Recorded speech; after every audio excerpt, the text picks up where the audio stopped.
What is up, guys? Private Eye Russ here. Welcome to another episode of the Private Eye Russ Show. I am your host, owner, operator, full service private investigation and consulting firm. Links will be in the description below.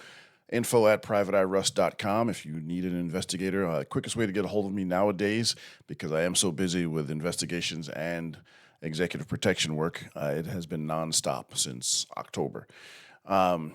Is Follow me on X at Private Eye Russ. Send me a direct message, and I'm pretty quick to respond to those. That's the quickest way to get in touch with me if you have an emergency. If you need a consultant, reach out to me as well too. I have investigators all over the world. All right, so let's go ahead and get into this. All right, in these turbulent times that we're living in, I'm going to shift gears a little bit, and we're going to talk about something that can edify your lives, all of you, male, female, whoever you are, whatever stage of life you're in. So, and this is taken from my own personal life, something I had to do recently, and we'll talk about it. Every single one of us has people in our lives. And I'm not talking about your spouse. That's a whole different thing. Don't take this to mean that your spouse. I'm talking about friends or associates, long-term friends you've had for a very long time that are going to hold you back. All right, for a lot of different reasons. They're going to hold you back because they're always in trouble. They always need something. They're going to hold you back because some people just don't want to see you move forward. Like some of your friends that are your real friends, they call the frenemies. They like you right where you are. They want to keep you right where you are. All right, and you know who they are. They're the people that when they always seem a little bit too gleeful when you get a setback. Those are your frenemies. Those are not really your friends. Those are people that want to hang around because they want you to stay where you are. They don't want you to progress. So, and also too, there are people you need to let go of just because they're not a suitable fit. Even though you've known them for a long time, knowing somebody for a long time does not mean that they have a right to a permanent place in your existence or in your life. Okay, so you know, I recently had to let go of a very, very long time friend, someone I've known for a very long time, 20 plus years. And the reason for that is just some personality traits and some behavior patterns I saw that I've seen before, but once I got a chance to see them up close and personal, I won't go into exactly what happened. But and I didn't make some big blow up and yell or curse or say I'm done with you, or do something dramatic like block somebody, or no, I'm not. No, like that's not even necessary. So what I did instead was I just don't really talk to the guy anymore. And so when I look back at my life in particular, all right, I'm always the type of guy. If you're my friend, I'm going to try to help you move forward. Uh, and I'm talking about close friends. I don't have a lot of close friends. I'm going to try to help you move forward because I don't want weak friends. I don't want weak friends. I don't want weak associates. Right. And so this individual is not weak in the traditional ways, but weak when temptation comes up.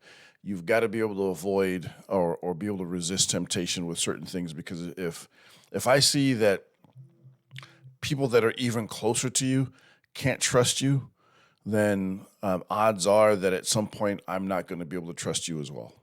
And so instead of waiting until something happens, which usually that's what we usually do, because again, we become complacent with our friends, and so I'm not going to wait until something happens to say, oh man, shoot, I should have known. No, I've got to go ahead and let go of this person, and I have, and I've spent a lot of time helping this individual. And so there's a couple of things that I've seen recently that were revealed recently. Like if you have a private conversation with a good friend of yours, your expectation is that it stays between you and them, right? Okay. Well, it turns out that this individual, doesn't know how to keep their mouth shut. And like me, okay, I tell stories, but I tell stories that are highly fictionalized. I change everything up. I'm not putting out anybody's business. I have secrets that I will take to the grave with me. That's gospel. But I found out that he's been kind of running his own mini blog about some of my business, personal business, personal things that I didn't share with everybody else, but he thought it was okay to share with a multitude of people, and that's okay. Like there's nothing nothing damaging. There's nothing that's going to harm me or harm my reputation. It's just a conversation you had with a friend of yours that you thought was confidential, but apparently it was not. Okay, fine. And then I find out that he's done other acts of betrayal, going way back to other people that were supposed to be his close friends as well too. And so all those things came to a head, and I just said, okay, you know what? I don't feel like I can trust my friend anymore. So we gotta part ways. So I would encourage all of you, look look in your bank of friends, the people that are closest to you, the people that if they call, you're going to answer the phone, and make sure those are the people you should have around you. Now, let me put a caveat out there. If you don't plan to, excuse me, if you have no plans to improve yourself, if you don't want to improve your situation, whatever it might be, if you don't want to move forward, then maybe you should keep those people around. All right. I want progress. I want to move forward. I know that I can't keep this individual around. Just because I'm one of those loyal friends. If you need my help, then I'm gonna be there. But your loyalty can't be poorly placed. You can't waste your loyalty on people that don't deserve it. Is what I'm saying. And so anyway, so the reason I'm starting off like that is that this year, 2026, I've made some previous investments in some of my business, other business endeavors, and they're starting to come to fruition. And so this is going to be the year of just trying to achieve and earn and move forward and improve. I'm not in a bad place now, but we can always move forward. So one of my old martial arts instructors, and I don't know that he came up with this. All right, so let me put the caveat out there. I have no idea who came up with this. I heard it from him. All right. Shout out to Tudor Sensei. He's still alive, elderly guy now. Had a few health scares, but he's still around. So that's the individual who took me to my third Dan in Shotokan. So he said, you're either moving forward or you're moving backwards. There is no standing still. And so, for a while I was separated, and waiting for the divorce to be finalized and everything else, I was kind of in a holding pattern, which means I was moving backwards probably, but I wasn't moving forward the way now that I'm completely debt free. I can proceed to move forward in the best and most positive direction, and that's what I plan to do. And so to do that, you're going to have to, if that's your plan, if that's what you want to do, that's what I want to do. But I understand that I need to. There are certain people I need to walk away from. There are things I want to do, and there are places I need to go, and the people who are around me have to be people that I can trust. They have to be people that I can count on. Number one, if I can't count on you to keep just something private, then I can't count on you. If I can't count on you for something small, I can't count on you for anything else that might be larger. And so I would encourage you guys, do the same thing. There may be people in your life that you need to, and again, this is not any malicious thing. I'm not angry at the individual. This is just a decision I made just because, okay, you know what, I've got to do things differently, and this person no longer fits in my life the way I want things to go. Just because I'm kind of an all in type friend. If you're my friend, you're my friend. And I don't have any ill will against this person. However, sometimes people just don't learn from mistakes of the past, and so sometimes they'll make the same mistakes over and over again. And some of his mistakes have resulted in other people getting hurt, other people losing money, other people running afoul of different things. And he doesn't seem to have learned or improved or progressed at all. He's very reckless and careless with other people's information, other people's business, other people's relationships. So that individual's got to go. And again, this is not through any malice or anything of that nature. I just understand that I move better if I have just a very, very small group of people around me, extremely small group of people around me that I can trust going forward.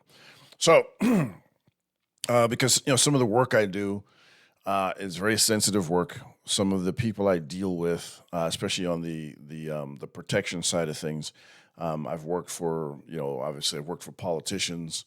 I've worked for celebrities. I've worked for C-suite individuals, and there are certain things that I have to be able to trust people that are close to me. All right, and so and the investigative side as well too. I do investigations. I do a lot of corporate theft investigations. I took a pause doing some of the homicide work I was doing from negligent security. I was close to 100, and I'm picking those back up again as well too. So there's so many things that I have going on. I just don't have a lot of time. I don't have a lot of time to waste on people that I can't, and I've actually, and here's the thing, just so you guys know, I've actually tried to help this individual change his direction. So it's not like I just watch, all right, you know what, you're not doing any better, screw you, bye. No, I've actually worked and tried to help this guy go forward, but he seemed to make some progress, but as soon as there's a little bit of stress, he falls apart and falls back to old habits. Here's the thing, you're a grown man. It's not my job to make you do anything. Now, I can help you. I can give you the pathway. I can help you find a better way forward. I can help you mitigate some of the circumstances that are negative in your life, but I can't make you take those steps. And when the chips are down, can I count on this individual? I don't think so. So anyway, it's your boy Private Eye Russ. Let me know if in the comment section below, I was kind of remiss on the comments things. I think I tweaked something on my on one of my apps, and so I got to go in there and make sure I'm following up on the comments. But anyway, let me know what you guys think in the comment section below, and let me know if you guys want me to cover anything. I am going to cover a few other things, some situations. I'm going to go into some man stuff, not Manosphere. I'm not a member of the Manosphere. I'm not part of the Red Pill community. I'm Private Eye Russ. I've got my own lane. I've got my own thing. Are some of them issues that will help men? Yes, because everything I do is from a male perspective because I happen to be a male. Now, does that mean I haven't helped women? Yes, I've actually counseled women to improve themselves and improve their stature so they could attract a guy. Some of them had very specific guys that they were like they had designs on, and I've actually helped them improve just based on my experience spending so much time around the mythical high value guy, which there's so many meanings behind that. I don't even know what it's supposed to mean specifically, but most of these women want wealthy guys, and I've got a lot of experience dealing with working for being I've got a lot of wealthy clients still today. I've done a lot of protection work for some very wealthy individuals, and what happens is when you're the security guy, when you're the executive protection specialist, you see everything. You see everything, you hear everything, and you should be able to, because you have to be in such close proximity, and they should be able to trust you. We are the keepers of secrets. We keep their business, we keep their business private because that's what we're supposed to do. But they don't hide anything from you. So you get to see them at their most just vulnerable moments. You get to see them their most intimate moments. You see every single thing, and so based on that, I've been able to understand and study how these super wealthy men and super wealthy women think and process information, but also to how they choose people that are going to be in their inner circles. That's a very, very, very, very powerful tool. And so what I've done is over the years, I've utilized or adopted or copied. I've copied some of those tactics and traits, just especially around team building and the people that are close to you, some of whom are some of the most famous and recognizable people on the planet, as well as being super, super wealthy, obviously. And so I'm going to go forward into the future videos. We're going to talk more and more about how to choose who you should and should not keep close to you. And we're going to build from there. Anyway, it's your boy Private Eye Russ. I will talk to you guys in this one. Oh, do me a favor. If you guys have any value whatsoever, hit like, subscribe, share the video. More things to come. And as I promised, we get to 2,000 subscribers, I will do a reaction video. Maybe I'll do a live stream. I need some practice with live streams. Maybe I'll do a live stream. Maybe I'll just record a video of me reacting to Private Eye Russ being tased. Now, some of you know I was a police officer before. I didn't retire. I was only a police officer for a few years, about 6 years. And part of the training at for to carry a taser, you have to get training for it. Part of the training is, it was like an 8-hour class, is that you have to be tased at the end of the class. And so I will react to a video of me, then police officer Russ or patrolman Russ being tased. So anyway, I will talk to you guys later. You guys have a good one. Bye.